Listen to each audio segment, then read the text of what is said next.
Hello everyone. I thought I would stop by today and do a video. I was attempting to do some writing, and during that attempt my computer went haywire, all my things started getting deleted, and so I think that it's time for me to use my voice. So anyway, I wanted to kind of talk about the page, Beloved, to begin with. It kind of came about because I'm on a spiritual awakening. And you hear that term a lot, so I'd like to talk about that today. And the name Amy means beloved, which Amy is how it all started. When I first got my name, I didn't realize that it had so much meaning, and it means beloved. And so I'm starting a program called Be Love Education, Be Love Ed. And I have a feeling it was intentional that I had this name so that I could remember why I came. So I've also become a minister, which is also coincidental, synchronistic, ironic, all of those good things.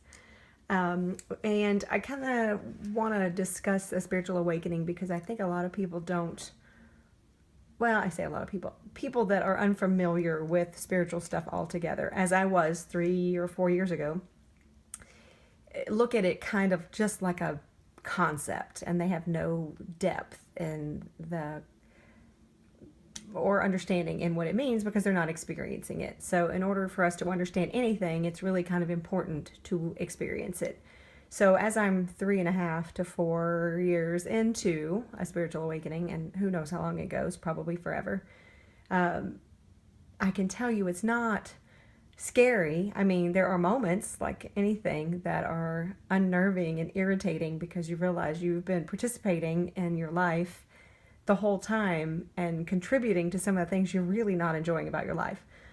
But that's all part of the lesson as well. But you don't become a guru. You don't have to change your clothes. You don't have to stop drinking because someone's making you, or stop having sex, or, all of these things that religion has kind of led us to think we need to do, but those things are kind of put in place in a place of fear and control. But when you start understanding that the spirit is love and it's all loving, so a spiritual awakening is kind of like an awakening of love inside yourself. Love for yourself is where it all begins.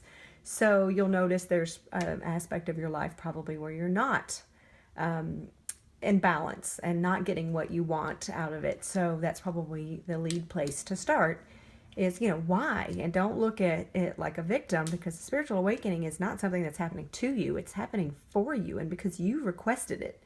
You wanted to participate in this. It's like maybe a bonus course at college that's, on the weekend that you're like, hey, I want to take this course because it's kind of exciting and I'm going to be way better afterwards.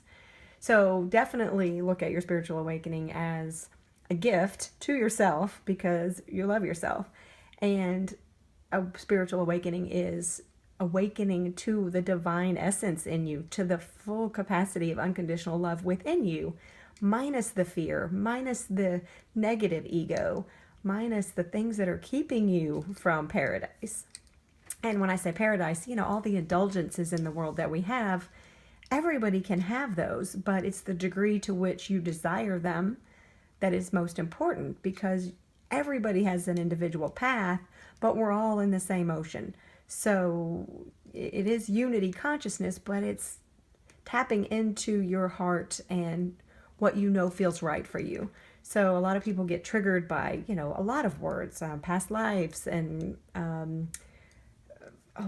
reincarnation and aliens, and there's just all kind of words that people kind of get triggered by because they either don't have belief in them, or they don't have experience in them, or there's some fear that they don't want to look at.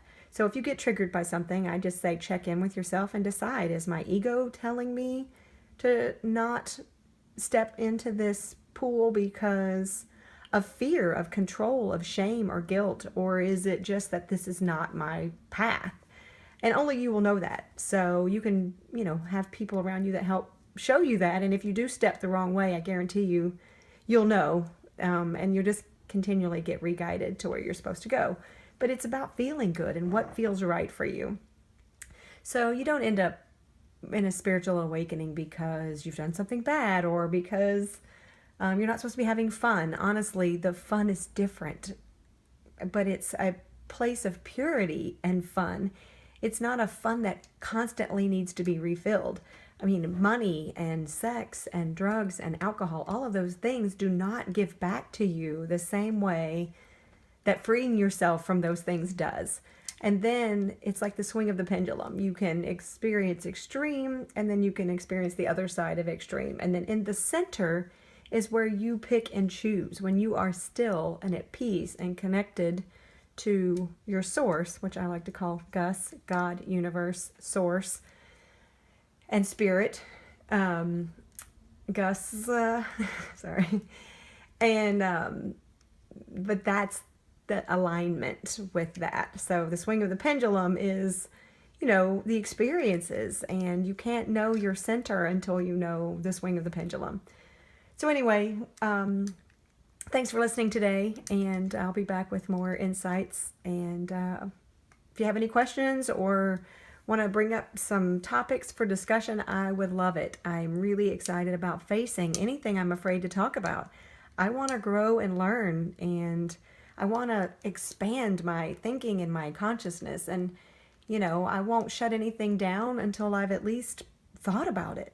So, and expand it into the realm of like, wow, I really don't know everything. So I put it on a bookshelf. Maybe it comes back in later. So anyway, once again, have a great day. Love you all, and talk to you soon. Bye.